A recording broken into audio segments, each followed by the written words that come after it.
students, welcome to Udaan to IIT. We are going to make your journey to IIT and other competitive exams easy. I mean it, we are going to shape your fundamentals in science.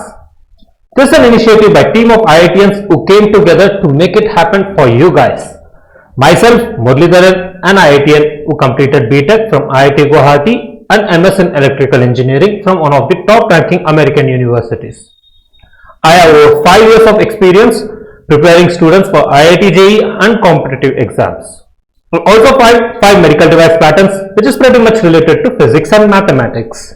We also have Mr. Mohammad Imran and Ankit Goyal on the team who are going to deliver lectures on physics and mathematics foundation classes. Ankit Goyal is the senior most faculty amongst us and he has more than 10 years of experience preparing students for IIT JEE. Ankit published several materials in Aryan series. And Imran is my close friend. We are from the same college, IIT Guwahati. He completed MTech in Mechanical Engineering. He also cleared ISRO in 2017, one of the toughest national engineering entrance exam. And he has about 8 years of experience tutoring and preparing students for IIT JEE and engineering entrances. And he tutored several successful IIT JEE national rank holders. So what is the purpose behind starting this Udaan to IIT and how did we go about it? So we started the entire thing by conducting a 5-year long research. We spoke to several IIT JEE aspirants about the pitfalls in preparing for engineering entrances and IIT JEE preparation. So we asked them why they were not able to succeed in it or why did they succeed in it.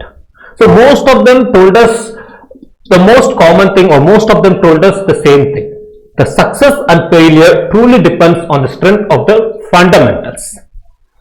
We also had the same feeling that if you do not have a strong fundamental, it's very difficult. So a conceptually well-off person told us that, have very good fundamentals, so it's not a big issue. And a person without good fundamentals told us that, we haven't been taught the fundamentals very well since our 9th and 10th class, hence we were not able to crack this exam. We also felt the same. Lack of understanding of basics in any subject really does not help students excel in the engineering entrance exams or shine even in their academics. We personally owe to change the scenario. Hence we created this Udaan to IIT. I would like to introduce you to Udaan to IIT, which is a pursuit in making your foundation stronger than ever. We feel that students should not anymore face these difficulties and challenges that we faced in our time where we did not have access to quality internet. And now you have a good and quality internet and you can access Udaan to IIT from anywhere. We are going to post short yet comprehensive videos to strengthen your fundamentals in science. So alright students, let's get started on the topic of the day, physical world. So this would be mostly related to 11th class and 9th class. So in this chapter we are going to cover about what is science, what is physics and what are the different branches of physics, how are experiments conducted in physics and how do you go about verifying whether this experiment is correct or wrong, and what are the different kind of forces, what are the different branches in physics. So it's like a basic introduction class to physics, hence we call it physical world. So our question in the mind should be when I'm talking about basic introduction class to physics, so what is this physics? So this is how it starts. You want to know about physics, then you need to know about science, because physics is just a branch of science, isn't it? Alright. So what is science would be our first basic question. So Britannica says that science is any system of knowledge that is concerned with the physical world, this world, and its phenomena that entails unbiased observation and systematic experimentation. Alright, अभी इसको कैसे समझते हैं? Let's break it into parts. So it would be like science is any system of knowledge. Science is basically a system of gyan that is concerned with the physical world. That means it is concerned with the physical, nothing to do with spiritual or imaginary world, and it's a phenomena. That means it is concerned with the phenomena that is occurring in this physical world. So it is basically a system of knowledge that is concerned with the physical world and its phenomena, And it should include something, right? When I'm talking about physical world and its phenomena, it can be anything. It can be history, that is also physical world, and we had few phenomena. But what is the difference between a science and rest of the fields? Science entails unbiased observation and systematic experimentation. So science is not just about records of things that have been happening all around the world, but it is about the records of the physical world, a physical world as a specific entity or a topic, and its phenomena, things occurring in it, entailing or including unbiased observation and systematic experimentation. So it's like this last two things are very necessary to understand science. So it should include unbiased observation. So unbiased observation means it should not change from place to place. So let's say I'm dropping an object here that is going to come down, and it should be the same if I'm going to drop this object somewhere in another city or in another country. And it should include a systematic experimentation. It should not be like random experimentation where you do not have any results. So I would drop this object from this height and I would see it should come down. So every time I drop it from a height, it should come down. And it should happen in the physical world and the phenomena around it. So that is the definition according to Britannica. And let me tell you, science covers general truth and operation of fundamental laws. So it's all about absolute truth in science. Science cannot lie. That means science cannot include biased statements or a statement that would vary from one person to another. And it should include some fundamental laws or this operation of this fundamental laws. So how these fundamental laws work. So I'm saying, like there is a gravity, and this gravity pulls this objects, towards the earth. So why does that happen? And what is the working behind it? That should all be defined by science. So science should also give you the in-depth explanation of this absolute truths in this world. And more importantly, it should be a physical world. And science is derived from this Latin word scientia. So if you look at this, the third bulletin, it says science is derived from the Latin word scientia, which means knowledge. Actually, scientia means to know, which means actually knowledge. If you tend to know something, you try to truly explore something, it's about knowledge. And it's about observing this natural world and paying attention to its patterns. So we are observing the things around it. You just cannot, just go and make any conclusion and say that this is how I know things, I can do things, but you need to observe the things. And then you need to pay attention to the, particular event and its pattern. So there is going to be definite pattern around which the science is built. Okay, there is a pattern. Let's say I'm dropping an object from a height, it has to fall. This is a pattern. And if I'm dropping from some other height, it is going to fall with some other final velocity. So this velocity is changing, right? There is a pattern around it. So that is what is this science about. And let's see what is this NCERT definition. NCERT definition says that science is a systematic attempt to understand natural phenomena in as much detail and depth as possible, and use this knowledge so gained to predict, modify and control phenomena. So it says that science is a systematic attempt. It's not unsystematic or random attempts to make it happen, but it's a systematic attempt. You approach it systematically to understand the natural phenomena, the things happening around you, like why is it happening, why do you have rain? So is the cloud getting below the temperature where it is about to rain, or what is happening in the sky such that it makes it rain? So you need to understand this natural phenomena from a scientific mind, from an unbiased mind, in as much detail as possible. Still, always there is a depth to get into every topic. So we have researchers and PhD doing this every now and then. They are getting it into as much detail and depth as possible. They are running systematic experimentations and they are making unbiased observations. So that is how you get these results around the science. But science is not just about understanding this natural phenomenon as much detail and depth as possible. You have to use this knowledge. So what is the use of knowing something? But you need to apply this knowledge somewhere so as to predict, modify and control phenomena. So what does this mean? So if you need to predict something, then you need to have this natural patterns which you have it, and now you need to modify it. Once you're able to predict it, you will be able to modify things and you will be able to control this phenomena. So let's say I need to drop this object in the space. Will it really fall down, or will it really, move towards other planets? So how do we do that? I'm going to take a controlled experiment, right? Like, I'm not going to do it anywhere. I'm going to do it in the space. That means in that case, the object might move towards the heavier planet. So that's the pattern I observed. I have to predict it that that is the heavier planet. Now I can modify it. I'm going to change the distance from the planet and observe whether it's going to move to the planet with lighter weight. Maybe, yes, because the gravitational force is more over there.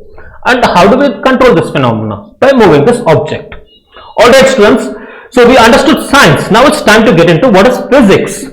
So according to Britannica, physics is branch of the science. Like we spoke in the beginning, physics is the branch of the science that deals with the structure of matter and how these fundamental constituents of the universe interact.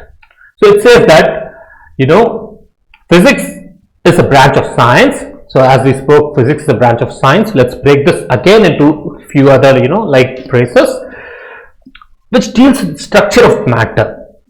So how does this matter behave? How does this electrons behave? And, whether there is an atom, like why would that atom react with, another, sort of atom, and what is happening around them? Why this particular compound is bound to react? So what is the structure of that matter? So that's physics. It's not chemistry, where we are trying to explore the reactions and how this fundamental constituents or making these things happen. So I'm saying there's a free electron inside this particular kind of, let's say, an atom, molecule, or an element that is making it happen. And what are those fundamental constituents? Does an atom just have electron, or it also has a proton and neutrons? So this is the fundamental constituent that is leading to a conclusion. So in physics, it's a branch of science. We are trying to deal with structure of the matter and how these fundamental constituents of the universe interact. It's about this physical world again. And this phenomena can be anywhere from quantum mechanics to theory of relativity. So physics deals with quantum mechanics to theory of relativity. It's not about chemical reactions, and maybe some part of physics is about energy around these chemical reactions, but it is not necessarily about predicting these chemical reactions. It's about predicting the phenomena of this, particular anything like happening around us. And it can vary anywhere from quantum mechanics to theory of relativity. So what is quantum mechanics? Quantum mechanics is one where we are dealing with, like atom level sciences, something just, like subatomic particles, like electrons, protons, like the dual, particle and wave properties. And theory of relativity is something where we are dealing with like huge planetary systems. So physics can vary anywhere from the study of ultra microscopic particles to huge planetary systems. And just like science was derived from the scientia, the Latin word, physics was derived from Greek word, which is henphysiki or high physiki. Actually, it's high physiki. Pardon me. So high physiki means nature again. So physics is all about nature. It's about dealing with the nature, understanding the nature. And again in physics, I must say we must make use of this knowledge. And that's why we are making and we are gaining this knowledge. There's no use of gaining the knowledge without exploiting it. Alright. And now there are also other definitions of physics. It says that a department of knowledge which relates to the order of nature, or in other words, to the succession of the events. So it says that it's a department of knowledge. So it's basically a particular segment of knowledge which relates to order of nature, the way the nature behaves. Like nature, I mean, I'm not talking about the nature, like what you're thinking about, the trees and all these lakes and ponds, which are being described in, in your like preliminary classes and primary classes. I'm talking about the nature, the way things are happening. Some things are bound to happen this way only. Earth will rotate around sun, and sun will rotate around its own orbit. So this is the order of nature. It cannot happen that sun is rotating around, Earth. At least we haven't known that since our, evolution and our genesis. But the thing is, in other words, it's also regular succession of events. So what does the succession of events mean?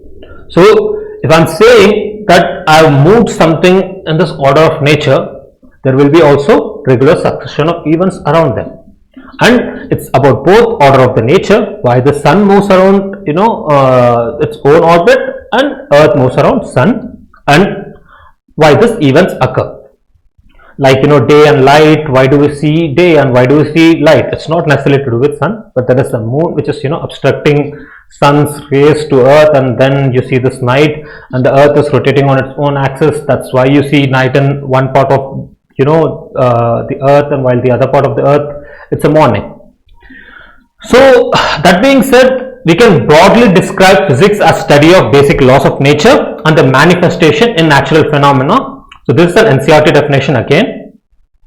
So it gives you more clarity than rest of the definitions. So it says that physics is basically study of basic laws of nature, how the things are supposed to happen. If I'm going to give some object a force, there needs to be an opposing force to stop it. Else the object is bound to continuously move in a space where there is no friction and other forces.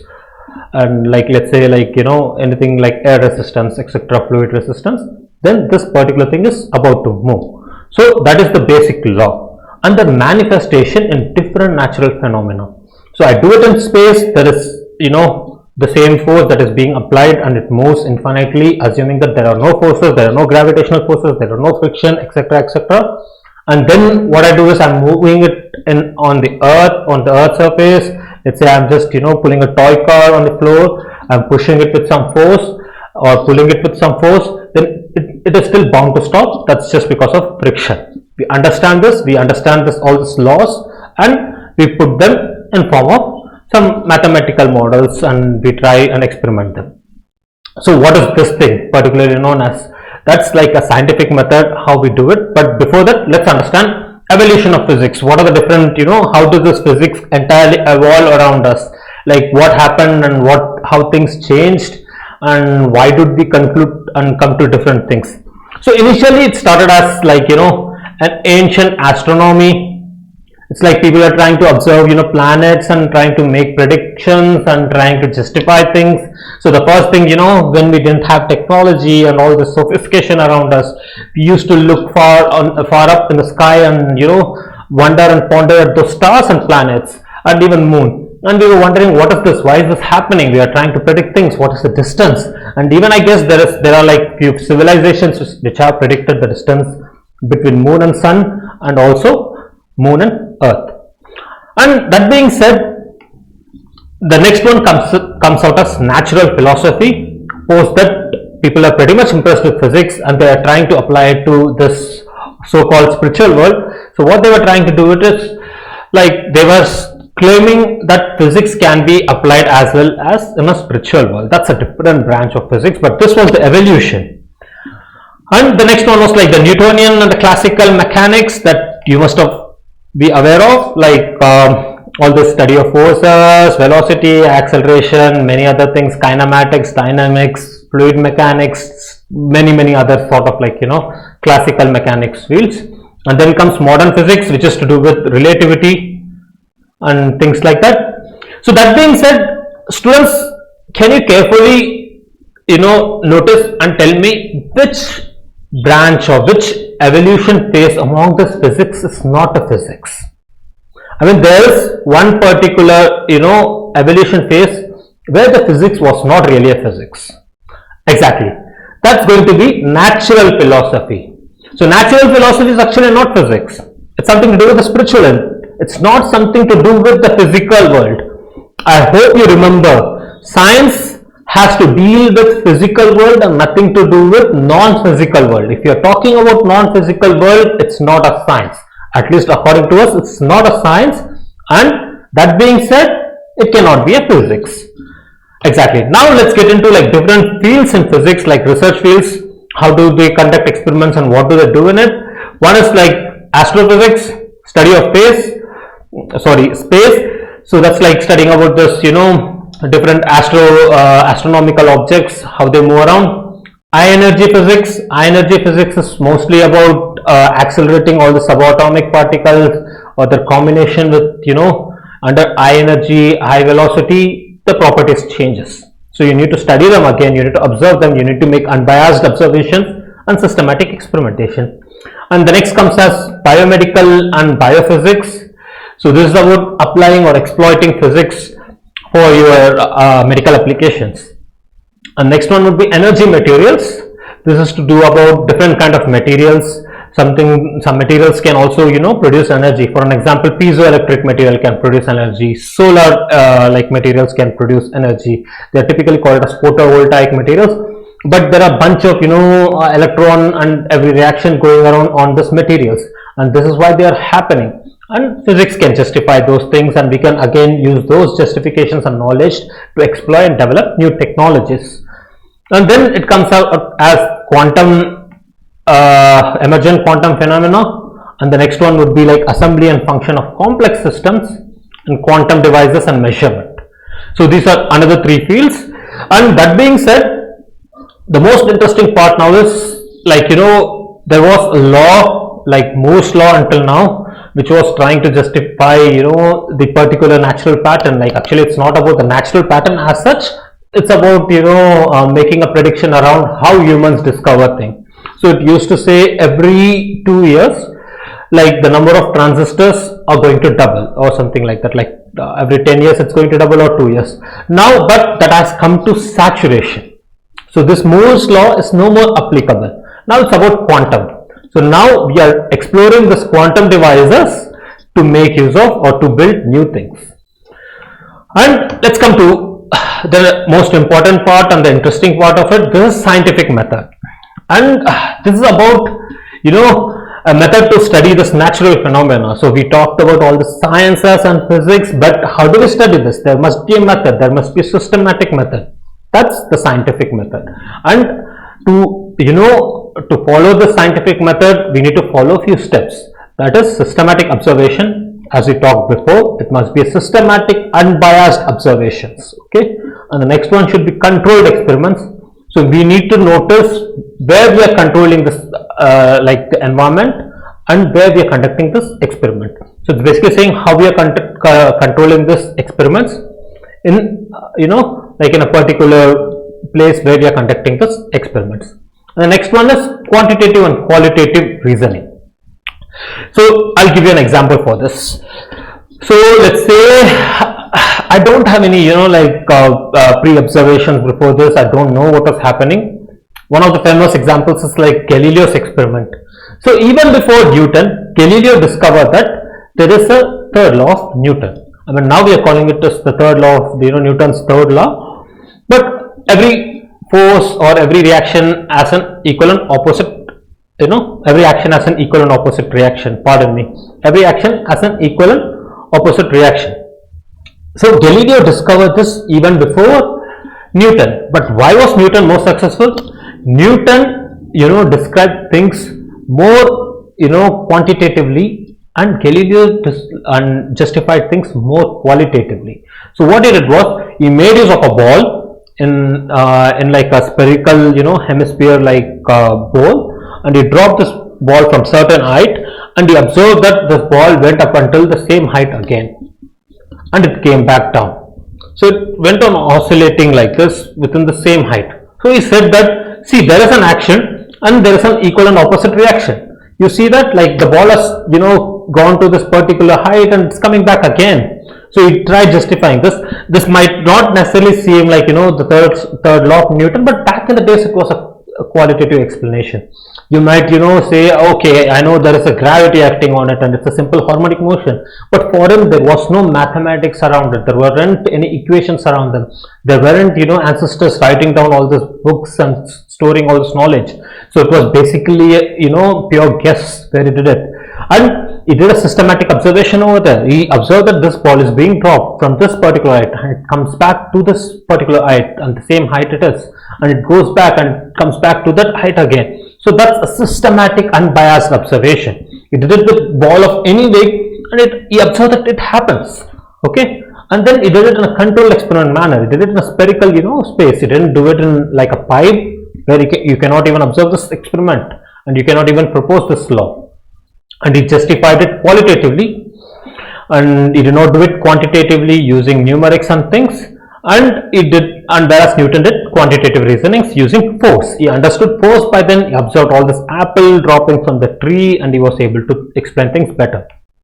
And you develop a mathematical model around this. So, like Newton observed that, apple is falling from the tree, and that was like he proposed there is a gravity. Maybe Earth is attracting things. That's why we are standing. We have like huge masses that where we are standing, and I need to develop a mathematical model around it.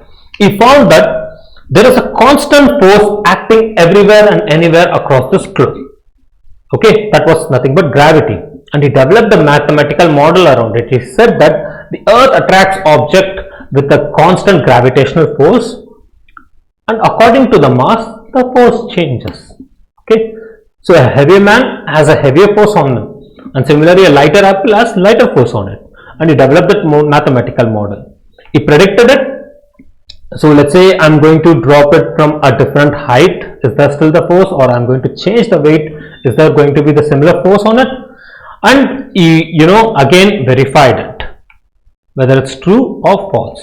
It can also go false. Many a time they are doing all the systematic observation. They did a controlled experiments and they made qualitative and quantitative reasoning. They developed this mathematical model, and it's all theory right now. They are predicting it will happen. I'm moving to some other place and it will happen, and then once the prediction goes false, it's not verified but it's falsified. So it can be either verification or falsification. So that's the scientific method. That's how you conduct like an experiment or propose a theory and things like this. This is very important to understand once you're getting into all the sciences and physics. And that being said, so there are two principal thrusts around this physics. Like physics is driven by primarily two principal thrusts. What is thrust means? It's basically saying that what drives or how you're trying to explain this physical phenomena or this physics or the nature of the law. So there are two ways of doing it. So thrust is basically like saying what are the principal ways to justify this nature of law, or how this nature of law behaves. How is it justified? So one of them is unification. So unification is basically saying that it's an attempt to explain. Alright, we'll go to the definition first, or else okay, we'll go through the definition first and then I'll explain you. So unification is an attempt to explain diverse physical phenomena in few concepts and laws. Okay, so I think it's very confusing. Like is saying like unification is an attempt to explain diverse phenomena in terms of few concepts and laws. So basically what I'm saying is, so there are like laws, right? Like there are like laws that we have observed and we have noted down and proposed. So these laws should be applicable under diverse physical phenomena. So of course a Newton's law, Newton's first law should be applicable, be it for planetary system or be it for a small objects or even two objects over here. And similarly it should be like like I'm trying to explain like a planetary motion and an apple falling on the ground using the same Newtonian laws.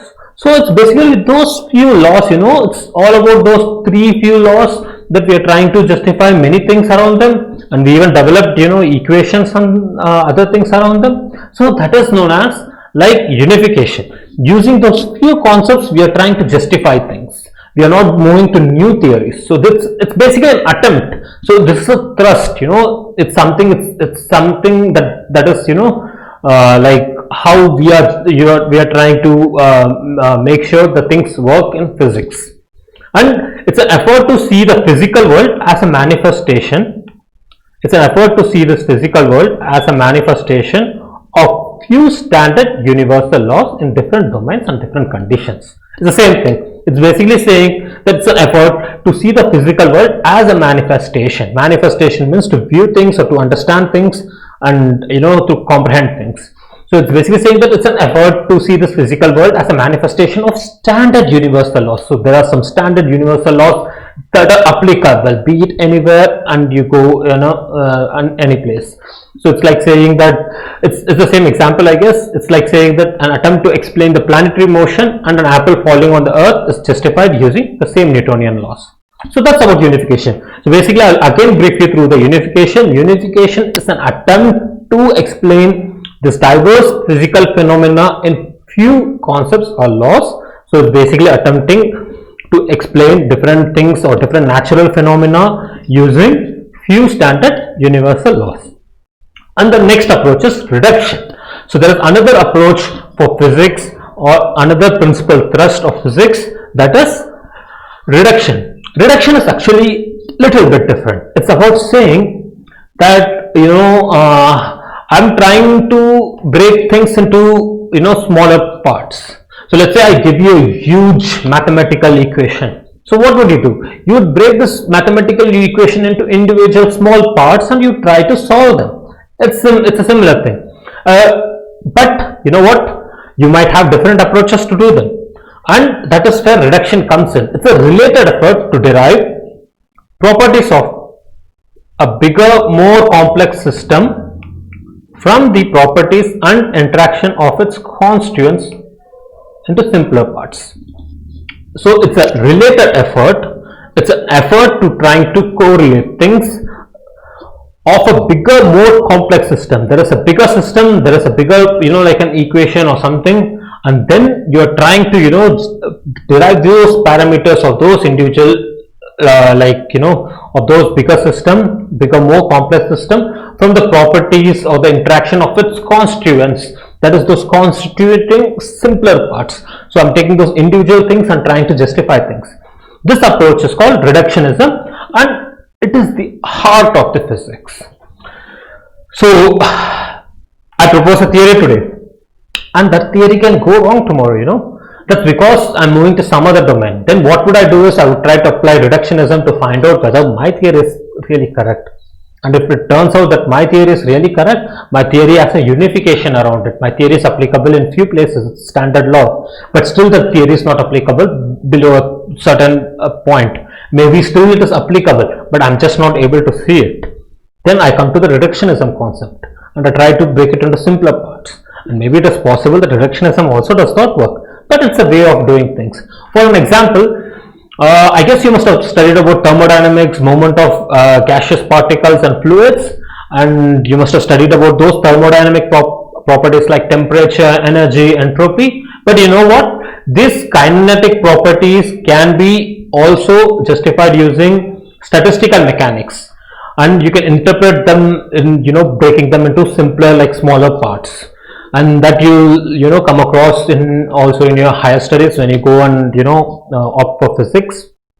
There are like fields especially related to statistical mechanics which breaks all these things into in this reductionism approach, and that is about like advanced theory. But unification is the most standard thing we would come across in our syllabus, or in most of the time unification is going to be like standard sets of law and they are applicable. And once you reach your academia level and you take up physics, and then you would observe that there is also something known as reductionism, and there are also a few places where the unification is being violated. And this is a case where the unification is violated. Okay, I cannot apply a classical mechanics on electron. Even though electron moves, it has some momentum and there are like force driving it, you cannot apply a classical mechanics on electron. That is because electron has both wave and particle nature. Hence it's not applicable. But anyway, this is a case where unification fails. And just an example, there's an example where I'm saying that where quantum mechanics comes into the play and classical mechanics is no more applicable. So the classical mechanics or the typical Newtonian law lost its the way it justifies things or this natural phenomena, and now we need to get into a new field known as quantum mechanics to understand things. And that being said, I'll give an example of reductionism. So there is this object and I need to calculate the moment of inertia. And how do I do that? The simplest way for me, as a physicist would be to break it into smaller parts. Like I would take out the smaller parts, like another part over here, another part over here, another part over here, and then I would integrate this entire moment of inertia and calculate this moment of inertia from that reference point. So this is an example of reductionism approach. And let's get into the next thing. That's it, I guess, for today. Thank you so much. And I'll see you in the next lecture on physical world. We are yet to complete things on the physical world. Keep watching our channel, subscribe to our channel. If you have any doubts, please comment on the comment box below. Thank you so much. Like our video. Take care. Stay safe.